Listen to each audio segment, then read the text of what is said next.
मैं हूं आदिल वहीद और मैं हूं मोइज जाफरी और आप देख रहे हैं एजेंडा 360।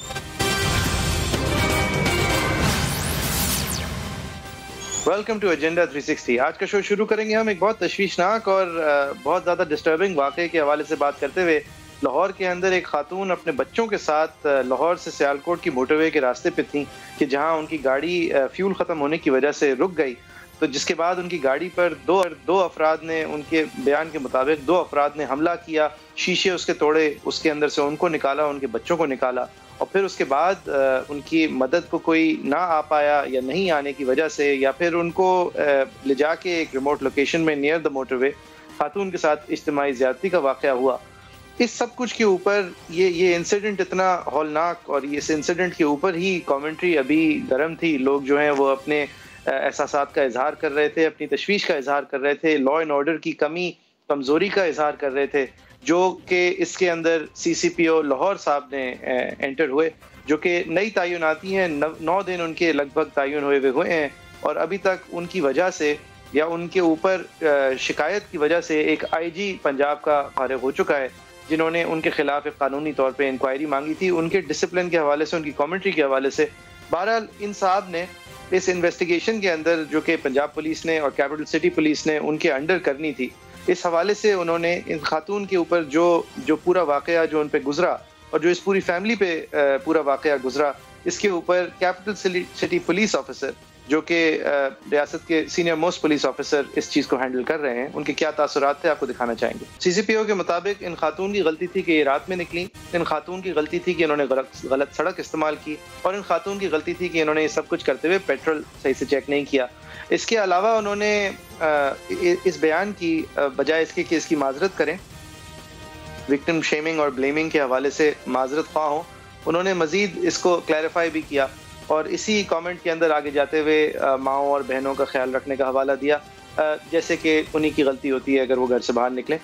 उसके बाद रियासत पाकिस्तान की जो वफाकी हुकूमत है, जिन्होंने इन साहब को यहाँ लाहौर के CCPO बनने भेजा है, उसके बहुत सारे लोग अजीब वजह से मुतहर्रिक हुए, क्योंकि बराह रास्त उस्मान बुज़दार साहब की ये रिस्पॉन्सिबिलिटी है, उनका सूबा है।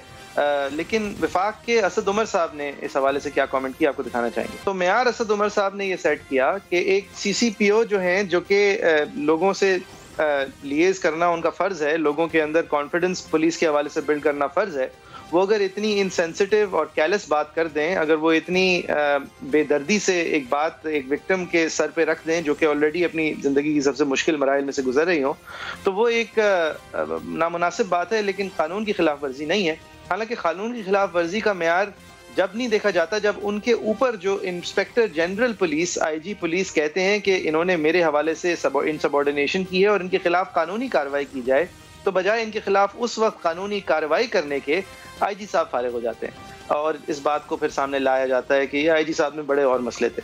शहजाद अकबर साहब को आप जानते होंगे, मिनिस्टर फॉर इंटीरियर का स्टेटस रखते हुए स्पेशल एडवाइजर हैं with the status of federal minister interior पे, और अकाउंटेबिलिटी के हमारे सबसे बेहतर कंट्रोलर हैं इस वक्त इस मुल्क में। वो भी आ गए, उन्होंने भी CCPO साहब की सफाई दी। क्या कहा आपको दिखाते हैं। कुछ देर से एक खामखा की कंट्रोवर्सी भी शुरू कर दी गई, जो CCPO साहब के एक स्टेटमेंट के ऊपर थी। वो भी मैं समझता हूँ मेरी इनसे बात भी हुई है, ये खुद भी एक्सप्लेन बता देंगे कि इनका मकसद क्या था। ये हरगिज़ नहीं है कि हम इस तरह से कोई अनसेफ मुआशरा है जहाँ पे किसी को भी, चाहे वो मर्द हो या औरत हो, किसी भी वक्त घर से निकलने में कोई मसला हो। ये सफाई दे रहे हैं, अच्छा ये क्यों दे रहे हैं? और ये बयान की सफाई तो नहीं है, उन्होंने तो सिर्फ एक जाविये से ये कह दिया कि नहीं जी सबको घर से निकलने में मसला नहीं होना चाहिए। सफाई पेश भी कर रहे हैं और ये भी नहीं बता रहे कि उनकी ये बात तो गलत थी कि खातून की गलती है अगर वो घर से निकली है, खातून की गलती है कि अगर पेट्रोल नहीं था, खातून की गलती है कि अगर रास्ता सही नहीं इस्तेमाल किया था।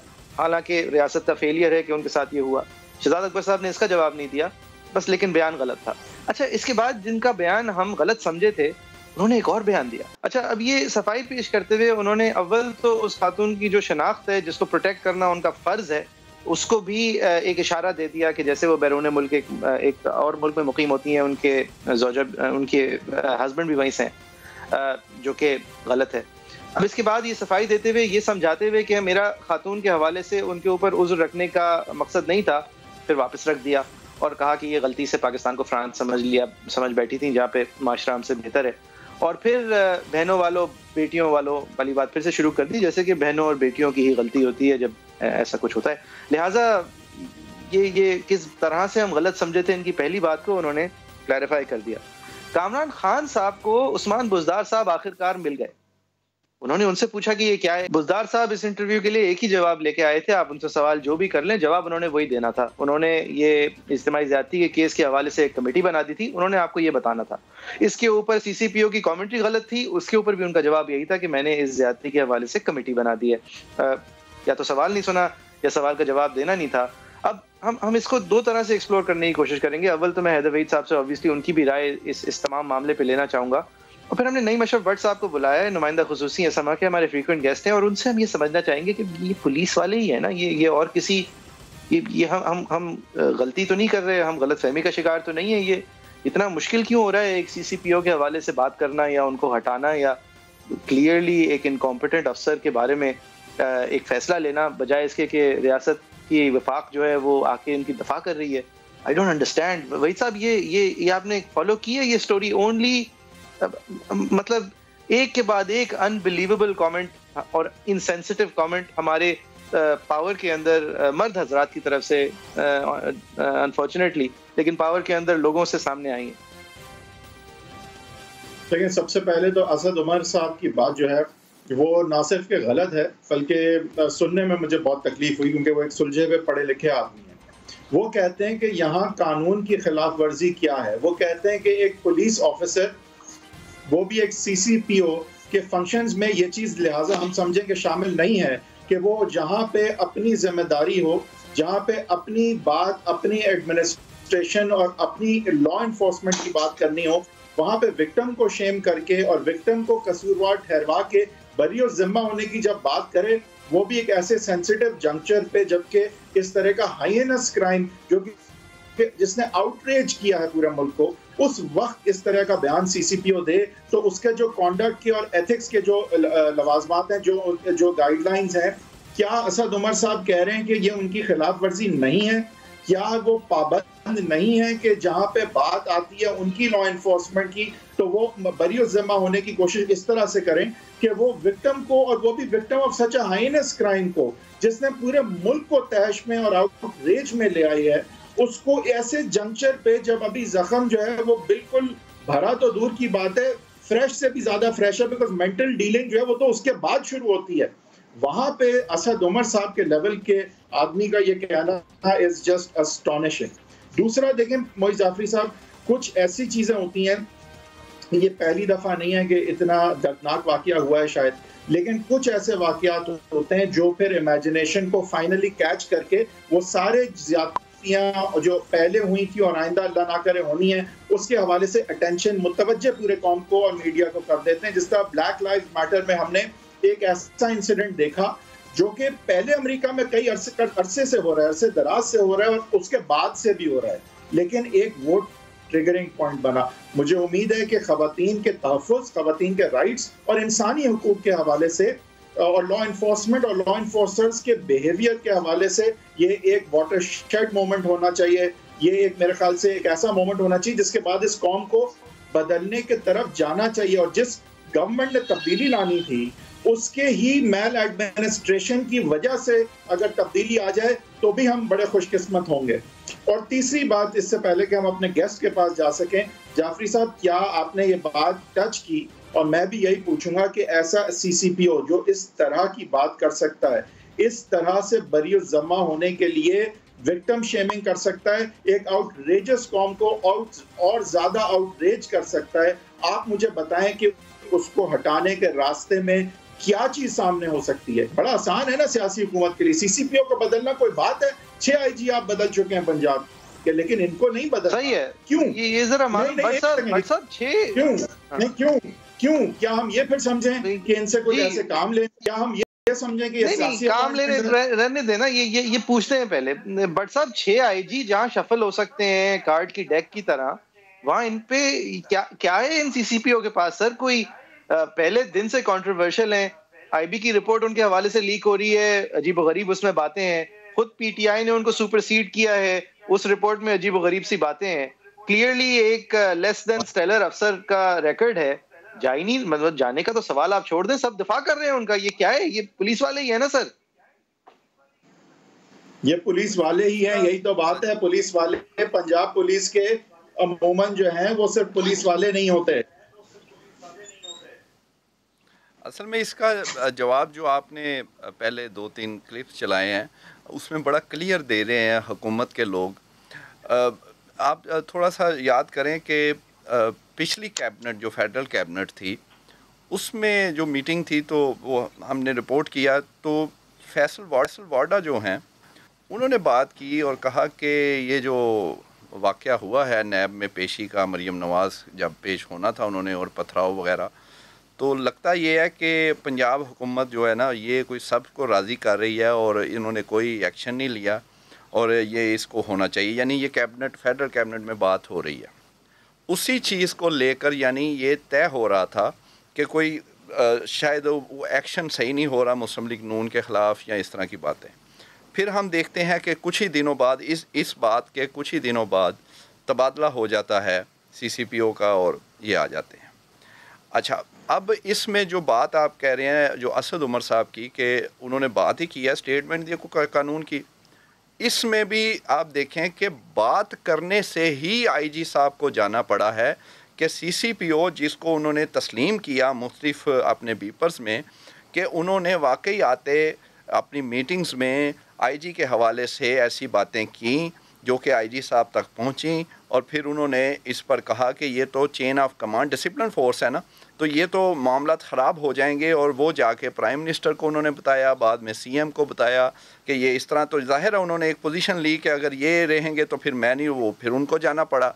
लेकिन मामला किससे हुआ? स्टेटमेंट से, बात करने से हुआ। ये असद उमर साहब, ये कौन, किस कानून की आप बात कर रहे हैं? एक बात करने से, एक स्टेटमेंट से, या आपके IG जो हैं यहाँ IG यानी आपके IG जो हैं, वही मैं कह रहा हूँ हैदर साहब जरूरी है जी, IG आपके लगाए हुए जिसकी खान साहब 2-3 दफ़ा पब्लिकली तारीफ कर चुके हैं, वही IG एक स्टेटमेंट की वजह से ही उन्हें छोड़ना पड़ा क्योंकि उनके मातहत ने सब ऑफिसर्स के सामने स्टेटमेंट दी। इसलिए आप स्टेटमेंट को मामूली बात ना समझिए और कानून में ना जाएं, पहली बात तो ये। दूसरा जो मैं आपको कह रहा था, इस क्लिप्स में इसका जवाब है जो आप सवाल कर रहे हैं। 3 लोगों के क्लिप्स हमने चलाए हैं, तीनों अहम लोग हैं। असद उमर अहम तरीन वज़ीर, फिर इंटीरियर जो देख रहे हैं, अकाउंटेबिलिटी देख रहे हैं, मैं समझता हूँ खान साहब के सबसे ज़्यादा करीब हैं शहजाद अकबर साहब उनका, और फिर जिनका इख्तियार है हजूर मोहतरम किबला उस्मान बुज़दार साहब। 3 लोगों ने डिफेंड किया, आपने क्लिप में देखा कि तीनों ने, 2 ने तो बिल्कुल ही अजीब बात की। एक असद उमर साहब, अब असद उमर साहब का देखें ना, आप कह रहे हैं कि बड़े वो पढ़े लिखे इंटरेक्ट उनसे ये, और उनका ये मौजू भी इस तरह नहीं है, वो PND के वज़ीर हैं, लेकिन वो डिफेंड कर रहे हैं और बड़ी इलॉजिक बात कर रहे हैं। इसका मतलब ये है, और फिर शहजाद अकबर आए हैं स्पेशल आकर उन्हें डिफेंड कर रहे हैं, लाहौर आकर कर रहे हैं, और फिर इसका मतलब ये है कि ये फैसला सबने मिलकर ये किया हुआ है। की बात बताएं, क्यों कर रहे हैं डिफेंड?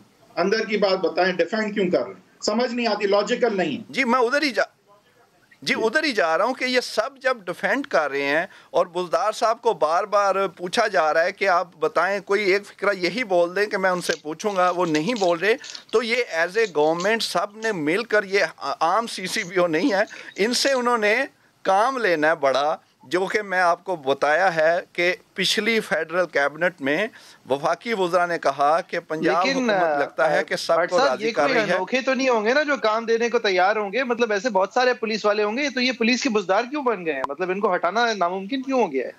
ये शेर के शिकारी लगते हैं। देखें मुइज़ भाई, अगर ये इतना आसान होता, ये हर किसी से अपने वो ले सकते, तो फिर तो मसला पहले ही हो जाता। इसका मतलब ये है कि अब पुलिस ऑफिसर्स जो हैं, आपको पता है इधर ही मॉडल टाउन का वाक़या हुआ, साहिवाल और बड़े जगहों पे वाक़यात, पुलिस जो अफसरान हैं और इवन सिविल ब्यूरोक्रेसी भी, वो अब कोई भी स्टेप लेने से बहुत ज़्यादा पहले सोचते हैं। उन्हें पता है कि बाद में हमने फंसना है। पॉलिटिशियन तो अलहदा हो जाता है, हमारा ऑर्डर होता है, सिग्नेचर हमारे तो होते हैं, क्योंकि डिसिप्लिन फोर्स है। सोचा इस CCPO के सोचने पे क्यों नहीं मजबूर था? वो क्यों इतना मुंह फट निकला? फिर उसे क्यों कोई फिक्र नहीं थी कि मुझे उसका नहीं होगा? हैदर साहब उसका जवाब तो ये खुद दे रहे हैं, 3 दिन से दे रहे हैं कि इन्होंने क्यों नहीं सोचा, इन्होंने आइंदा भी नहीं सोचना। ये देखें कि जितनी उनकी अपीयरेंस होती है जब भी वो सामने आते हैं नहीं है। अच्छा बट साहब, हमने एक चीज की है जिसको मैं बैलेंस करना चाह रहा हूँ। हमने इस वक्त तक एक खातून के साथ एक बहुत दर्दनाक वाकया हुआ है, उसके ऊपर हमने कमेंट्स जो हैं वो तमाम अब तक मर्दों की चलाई हैं, बशमूल हम सब के। ये कमेंट्री जो है वो ऑब्वियसली पुलिस के हवाले से ज्यादा हो रही है, लेकिन फिर भी इस इशू पे क्योंकि सबसे उम्दा जो पोजीशन ली गई वो एक खातून की, ऑब्वियसली इस हवाले से खास तौर पे एक खातून की पोजीशन ली गई। मरियम औरंगजेब साहिबा ने पीएमएल नून की रिप्रेजेंटेशन सामने रखी। उसके अलावा नसीम जहरा साहिबा ने टेलीविजन पे आके बहुत पुरजोर तरीके से इस तमाम इंसिडेंट की पोस्ट हैंडलिंग की पुरजोर तौर पे मजम्मत की। दीगर खवातीन ने, जो मैंने देखा ट्विटर के ऊपर और सोशल मीडिया के ऊपर, भरपूर तौर पे विद रीजन एंड सैनिटी इस सब कुछ को ब्रेक डाउन किया कि ये सारी बातों का असर क्या होता है जब आप इस तरह की विक्टिम ब्लेमिंग शुरू कर देते हैं, तो माशरे पे असर क्या होता है, ये कल्चर के ऊपर किस तरह के मनफी असरात होते हैं।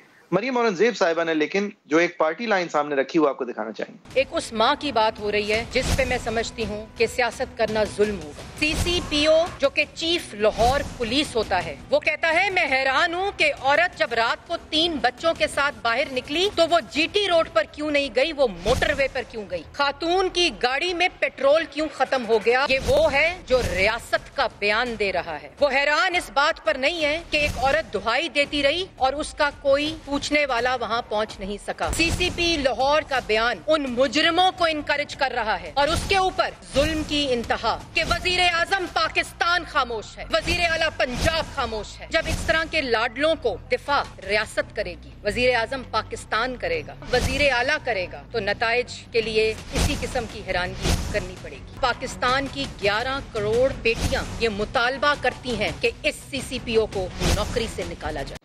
देखिए ये इनकी स्टेटमेंट अगर औरंगजेब की, जाफरी साहब मेरे ख्याल से बहुत ही बेहतरीन और पावरफुल कमेंट था मरियम औरंगजेब का। उन्होंने जो है वो चीजें हाईलाइट की। आउटरीच जो खातून का पर्सनल है, वो जो इस कौम की बेटियों का आउटरीच है उसको उन्होंने फिर एज ए डिनोमिनेशन भी प्रेजेंट किया, और फिर ये आउटरीच जो है उसको किसके खिलाफ है और कौन छुपा रहा है और उस छुपाने से क्या असर पड़ेगा, सारी चीजें उन्होंने टैकल की। And I think that was a brilliant comment. जी, और अगर आप इनको जो जिस चीज पे इन्होंने तबसरा सिर्फ टच अपॉन किया, उसके ऊपर अगर आप मजीद कमेंट्री देखें जो खवातीन इन पब्लिक लाइफ है उनकी, कि इस तरह की बातों से और इस तरह की डिसमिसल ऑफ फेमिनिन चॉइस से जो कि जो ताकत मिलती है इन लोगों को जो कि मुजरिम है, और जो ताकत मिलती है उन लोगों को जो कि खवातीन की तंग स्पेस को मजीद तंग करते हैं, उसका कोई आप कैलकुलेशन नहीं कर सकते जब आप महज एक चीज को श्रग ऑफ कर देंगे ये कानूनी गलती तो नहीं है, या फिर उससे बहुत ज्यादा बड़ी बात अगर आप एक पुलिस वाले होते हुए, कानून के रखवाले होते हुए बराह रास्त इस बात को एक खातून की गलती बना दें और दूसरे माशरों के साथ कंपेयर करते हुए कहें कि ये वहां तो नहीं है, तो ये लिहाजा आपकी गलती है। ये कानूनी गलती कैसे नहीं है जब आप विक्टिम को एक सीसीपीओ होते हुए जिसकी जिम्मेदारी है लॉ एनफोर्समेंट, जिसके वॉच पे ये हुआ है, वो फिर कह के विक्टिम की गलती है और आप कह रहे हैं उसके कोड ऑफ कॉन्डक्ट की वायलेशन नहीं होगी।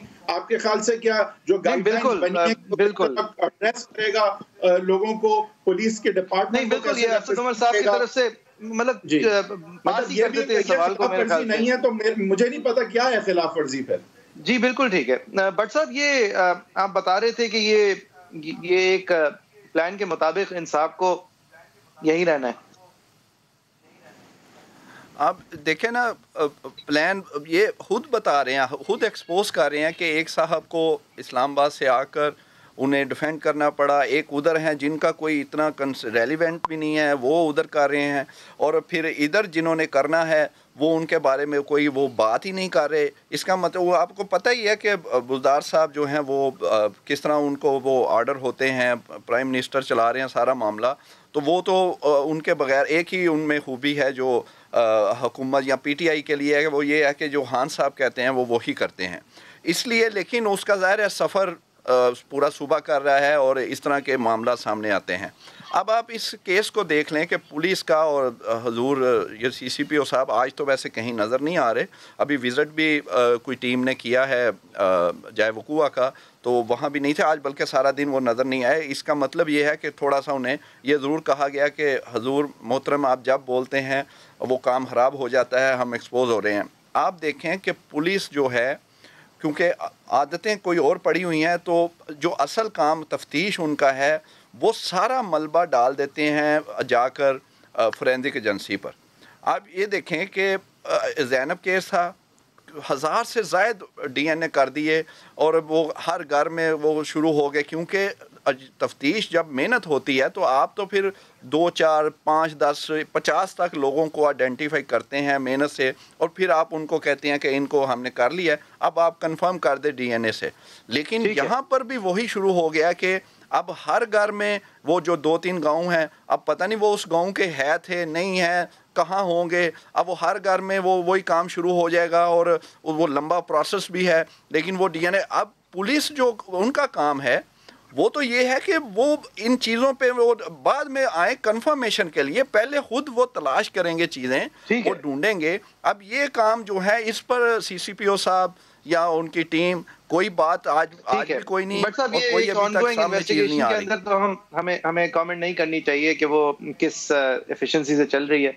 अपडेट्स भी उसके हवाले से कुछ हैं, वो भी कॉन्फर्मेशन से पहले हम शेयर नहीं करना चाहेंगे, और डेवलपिंग भी है। बहरहाल आपका ये CCPO साहब के ऊपर कमेंट्री पे बहुत बहुत शुक्रिया। वहीद साहब, अगर आप इस पूरे इंसिडेंट से कोई और कमेंट ऐड करना चाहें और फिर हम अगली सेगमेंट की तरफ बढ़ेंगे। देखिए, मेरे लिए CCPO की बात और हुकूमती तर्जुमान जो है उनकी बात जो है वो बहुत डिमोटिवेटिंग है। मैं जब इस कौम की आगे की प्रोग्रेस देखता हूँ कि होगी कितनी, क्या और कैसे, तो मुझे आज बड़ी मायूसी हुई है। और मैं समझता हूँ कि ये इंसिडेंट जो है ये ख़वातीन के तहफ़्फ़ुज़ के हवाले से एक वाटरशेड मोमेंट बनना चाहिए। इसको एक कॉज की तरह सबको लेके चलना चाहिए। ये सिर्फ एक खातून के साथ ज़्यादती नहीं हुई है, it has just been happening way too much, and unless we say no, this will not be managed. Stop तो छोड़ दें, stop की तरफ तो मैं जा नहीं रहा, लेकिन आपके कैपिटल सिटी पुलिस ऑफिसर जो हैं, जो कैपिटल सिटी के चीफ पुलिस ऑफिसर हैं, वो उनके मुताबिक ये तो उन्हीं का गलती है, ये उन्हीं का मसला है। ये आप समझें कि मेरा कंसर्न ये कि अगर इंस्टीट्यूशनलाइज हो जाता है कि एक पोजीशन एंड पावर में इतना पावरफुल आदमी ये सब कुछ कह के सर्वाइव नहीं बल्कि सपोर्ट किया जाता है, तो उसके बाद ये बहुत गलत सिग्नल भेजता है। फिर रह क्या जाता है? वो लार्जर देन दिस इंसिडेंट है, ये मैं ध्यान में रखें। नहीं, जाहिर है, सही है। आप लोगों की क्या है? facebook.com/agenda360 हमारा ट्विटर हैंडल है, @हैदर साहब का ट्विटर हैंडल है। नहीं, अशरफ भट्ट साहब का भी ट्विटर हैंडल थोड़ा सा कॉम्प्लिकेटेड है, तो वो भी आपको स्क्रीन पे शेयर करेंगे। @JFERII मेरा ट्विटर हैंडल है। एक ब्रेक लेंगे, ब्रेक बाद फिर आते हैं।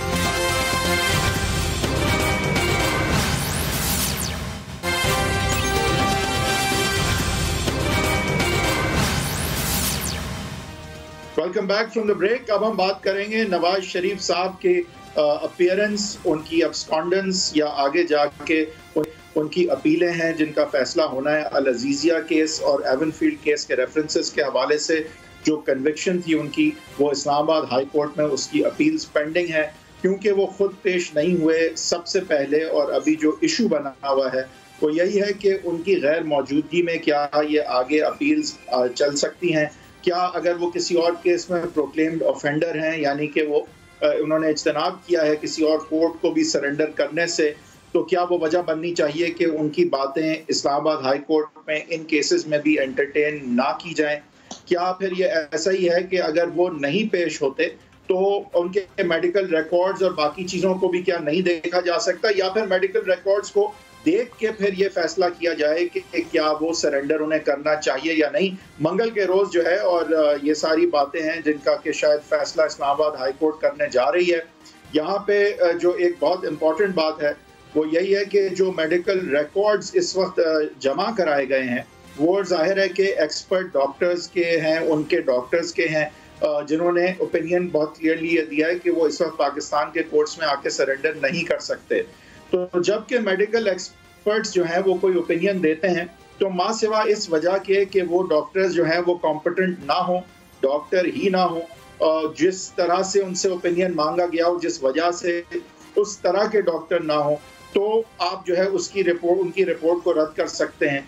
या फिर आप अगर उनकी रिपोर्ट को इसलिए रद्द करते हैं कि आजकल के लेटेस्ट मेडिकल जो इंस्टीट्यूशंस हैं, मैगजीन्स हैं, उनमें जो एक स्टैंडर्ड कोई चीज़ सेट है, उसके अगर आपको कोई बरक्स चीज़ नज़र आ रही है, तो भी उस सूरत में आप नया पैनल तश्कील दे सकते हैं। लेकिन अमूमन देखा यही गया है कि मेडिकल एक्सपर्ट्स की जो मेडिकल इश्यूज पे टेस्टिमनी है या सर्टिफिकेट है या उनका ओपिनियन है, उसको कोर्ट्स जो है वो अपनी दानिश में और अपनी जो है वो एप्लीकेशन ऑफ माइंड से मेरिट्स पे खुद से चेंज नहीं करती। अब मोइज़ जाफरी साहब, हमने देखा कि इस वक्त तो अटेंशन जो है, अगर हम रिपोर्ट से कर सकें जो कोर्ट में लोगों ने देखा है और जिस तरह से रिपोर्ट हुआ है, तो अटेंशन पूरी तरह बेंच की इस चीज़ पे है कि नवाज शरीफ साहब को कोर्ट के सामने सरेंडर करना चाहिए। और अगर वो प्रोक्लेम्ड ऑफेंडर किसी और केस में भी डिक्लेयर हो गए हैं, तो फिर लिहाजा उनको यहाँ भी सुनना नहीं चाहिए। और उनकी कोर्ट ने 15 तारीख के लिए जो रखा है ख्वाजा आरिफ साहब के लिए, वो रखा ये है कि क्या एक इश्तिहारी मुल्जिम की हक अपील की सुनवाई का हक जो है वो फिर मजरू नहीं हो जाता? क्या उसकी उस वक्त तक कि वो एब्सकॉन्डर ना रहे, जब तक के लिए उसकी अपील फिर नहीं सुनी जा सकती? क्या ऐसा है या नहीं? अब देखें, इसमें अगर सियासी पहलू थोड़ा सा देख लें, आपके ख्याल से अगर नवाज शरीफ साहब एब्सकॉन्डर डिक्लेयर हो जाते हैं, यानी कि अगर इस्लामाबाद हाई कोर्ट इस नतीजे पे पहुंचता है कि ये मेडिकल रिकॉर्ड्स जो हैं वो उन्हें एक्सेप्ट नहीं करता, और जिस तरह मैंने बयान किया कि देखा तो यही गया है कि वो आउटराइट रिजेक्ट नहीं करते, अमूमन कोर्ट्स जो हैं वो नई या तो पैनल तश्कील देते हैं, क्योंकि वो मेरिट्स पे ये नहीं कहते कि हमें ज़्यादा पता है मेडिकल कंडीशन का, हमने एग्जामिन किया, क्योंकि जाहिर है जज साहिबान ने खुद ना एग्जामिन किया होता है, ना वो मेडिकल एक्सपर्ट्स होते हैं। लेकिन बिलफर्ज अगर सारी कार्रवाई होती भी है या नहीं होती, और वो इसी चीज पे चले जाते हैं कि नहीं, हम इस कार्रवाई में ही नहीं पढ़ेंगे, he is a proclaimed offender in another case, we won't even hear this aspect of this case and he ought to be declared an absconder, or that his appeals can't be heard. अगर हम इस तरफ जाते हैं, how does it affect Nawaz Sharif politics?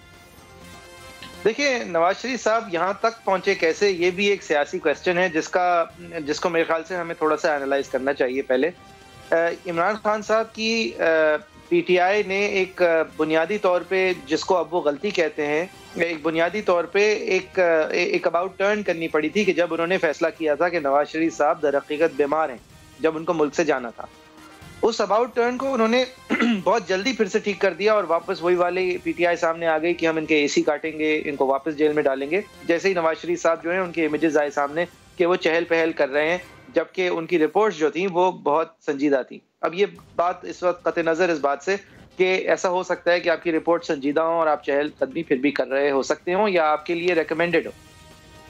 इसके बाद जो PTI ने नैरेटिव बिल्ड किया है, प्लेटलेट्स को प्लेटें कहना, प्लेटलेट्स को रबिश करना, अपने ही डॉक्टर्स को, जिनमें से एक special advisor to the prime minister हैं अब हेल्थ पे और कोविड को सरबराह हैं कोविड के रिस्पॉन्स के, उनकी बात को भी उस वक्त सामने लाया गया था, अब नज़रअंदाज किया जाता है। उनको भी उन डॉक्टर्स के पैनल के अंदर शामिल करके रबिश किया जाता है, जैसे कि वो सब जो हैं वो नवाज शरीफ साहब की टीम के साथ मुलव्विस थे।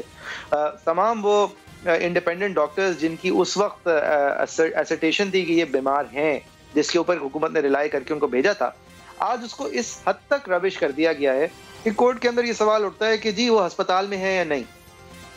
यानी कि कोर्ट की तरफ से भी बादियों नज़र ये सवाल आता है कि अगर वो बीमारी को ट्रीट करने गए हैं तो वो वहाँ पे चहलकदमी क्यों करते नजर आ रहे हैं। ये एक प्रोपेगेंडा का नतीजा है कि ये बीमार नहीं है, ये झूठ बोल रहे हैं, फरार हो गए हैं। इस चीज को बिल्ड करते करते कि देखें ये कौन सा बीमार आदमी होता है जो ऐसे चलता फिरता है। आपने भी देखा है इसका ये इसकी जीत का, ये मेरे अलाउ मी टू फिनिश, इसकी जीत का नतीजा है।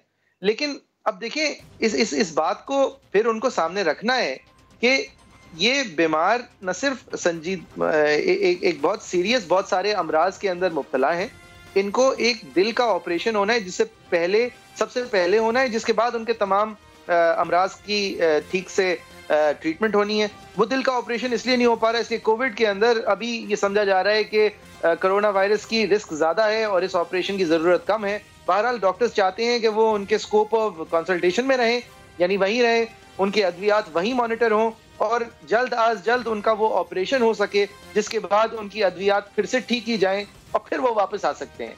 अब ये पीएमएल नून की पोजीशन जो है वो तकरीबन डूब गई है पीटीआई के नैरेटिव में। ठीक है, आप कह रहे हैं कि पीटीआई का नैरेटिव जो है वो ज्यादा वाज़ेह तौर पर सामने आया है क्योंकि नवाज शरीफ साहब चहलकदमी करते हुए जब नजर आते हैं तो वो सेल कर पाती है पीटीआई कि ये एक्चुअली सेहतियाब हैं या कम से कम इतनी सेहत के हैं कि वो वापस आ सकते हैं और शायद गलत बयानी करके बाहर गए।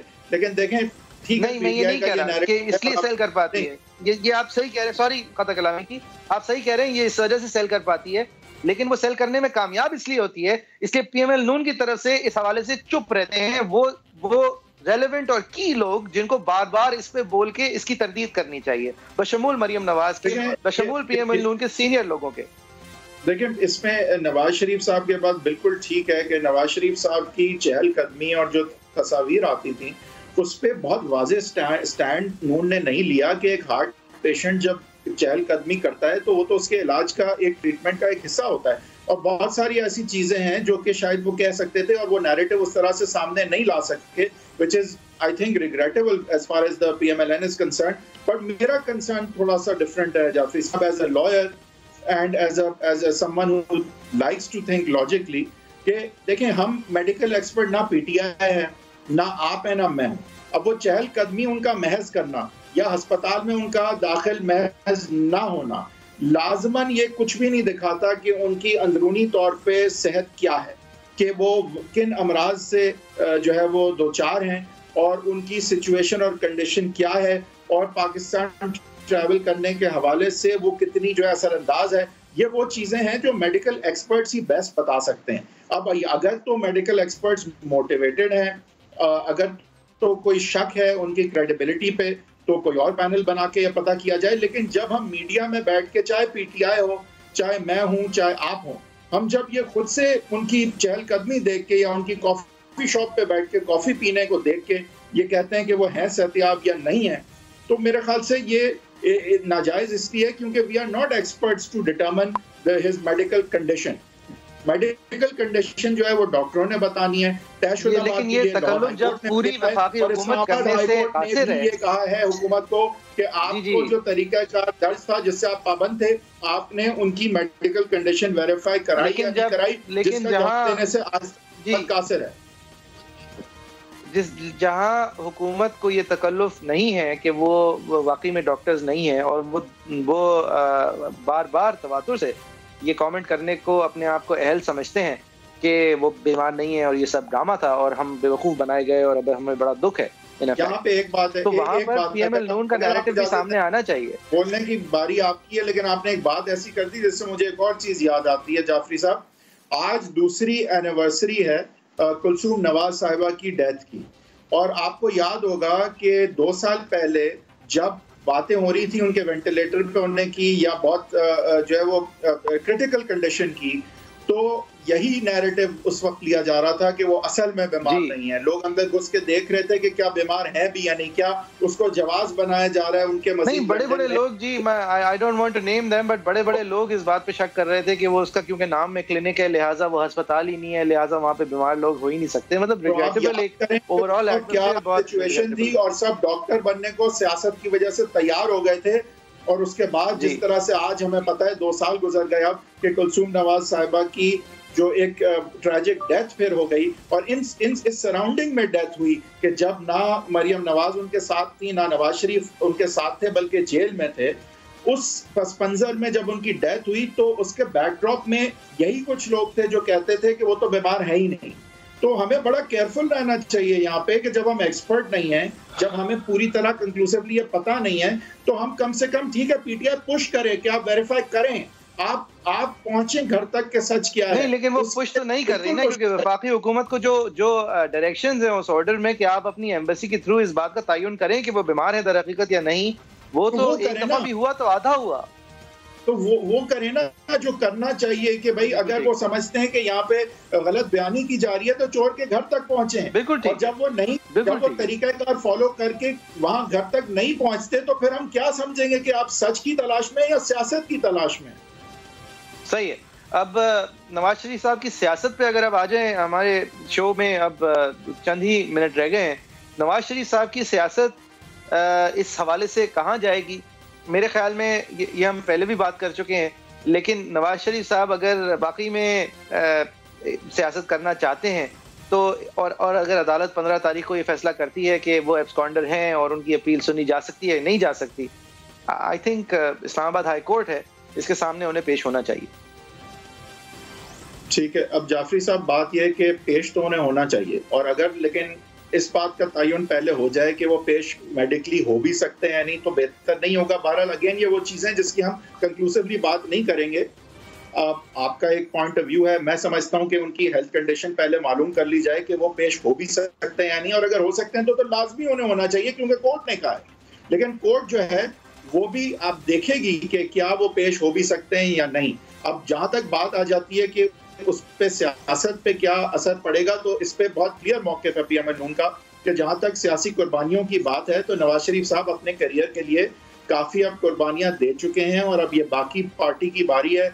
और 71 साल की उम्र में और यानी कि भाई साहब आप कह रहे हैं कि पीएमएल नून अगर पूरी पार्टी का जिम्मा और कुर्बानियां अभी भी उन्होंने देना, मैं सिर्फ सियासी बात कर रहा हूँ, मैं लीगल बात हमारी हो चुकी, सियासी तौर पे सियासी तौर पे आने से इम्पेटस तो मिलेगा पार्टी को, लेकिन उनका भी तो कोई सोचेगा ना कि 71 साल की उम्र में अगर आप उनकी कुर्बानी चाहते हैं, अगर आप पार्टी के वर्कर हैं, तो इसमें थोड़ी खुदगर्जी भी मुझे नजर आती है।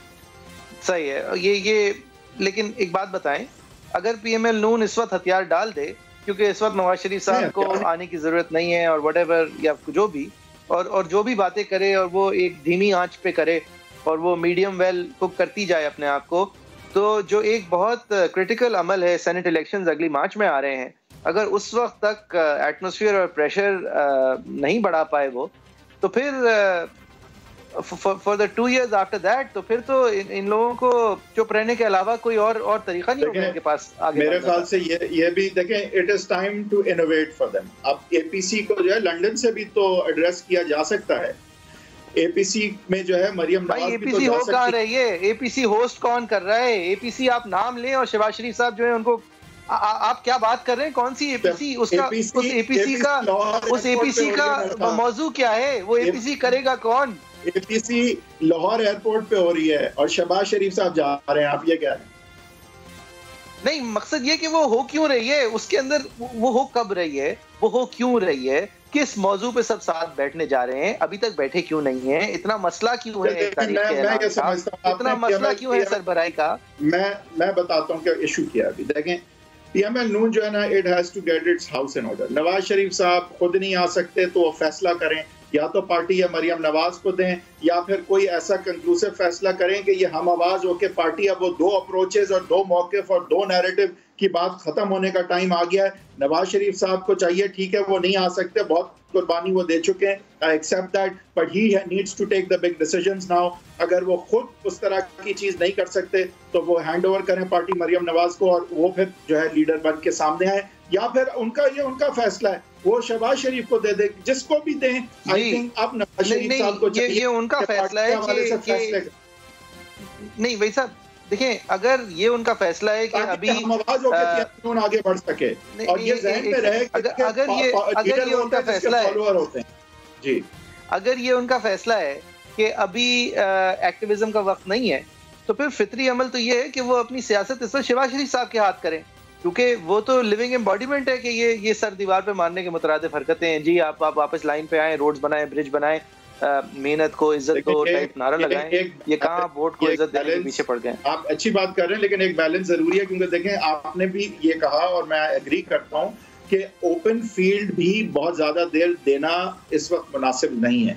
साथ ही साथ 3 साल जो है वो कहने को है इलेक्शन तक, तो एक बैलेंस जरूर क्रिएट करना होगा कि ईयर ऑफ चेंज क्या है, टाइम ऑफ चेंज क्या है, और how do you lead up to the end. क्योंकि अब जो होगी मूवमेंट वो फिर लूप वॉर्म नहीं हो सकती, उसमें बैक ट्रैक नहीं हो सकता, और इसके लिए जरूरी है कि पीएमएल नून एक आवाज से बोले, एक लीडर से बोले, और पीएमएल नून के लिए ये बहुत जरूरी है कि ये 2 नैरेटिव की बात अब खत्म होनी होगी। पहले they put their house in order, नहीं पीएमएल नून के लिए ये भी बहुत जरूरी है कि सब बोले, सब बोलना सीख लें, सही वक्त पे बोलना सीख लें, और सब जिसने जो भी बोलना है ना, यही प्रॉब्लम है कि देखें जब पीएमएल नून बोले अब मरियम नवाज बोलेंगी तो वो कुछ बोलेंगी, वो पीएमएल नून की तरफ से जो बोलना चाहती हैं वो फिर फाइनल होना चाहिए, वो उनको लीडर होना चाहिए।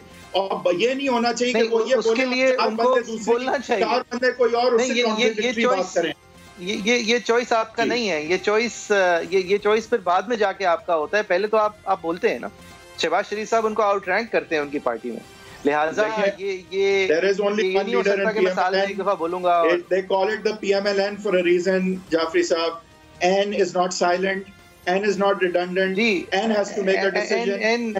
लेकिन N can't stand for no show. अब ये पार्टी आगे चलेगी और लीडर वो होता है जिसके फॉलोअर होता है।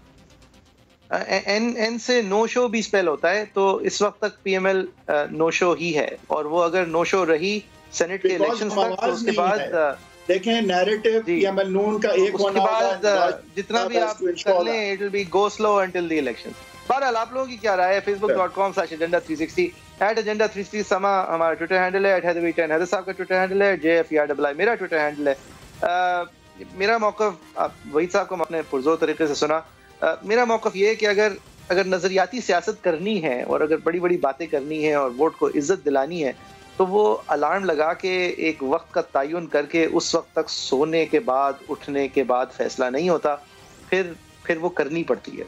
अब उसकी बहुत ज़्यादा कीमतें हैं और वहीद साहब सही फरमा रहे हैं, बहुत कीमत दे चुके हैं सब, लेकिन दैट्स एक्टिविज्म। ये एक्टिविज्म कन्वीनियंट शेड्यूल पे और अगली प्राइवेट फ्लाइट पे नहीं की जाती। खैर, आपकी क्या राय है? हम सुनने के मुंतज़िर हैं।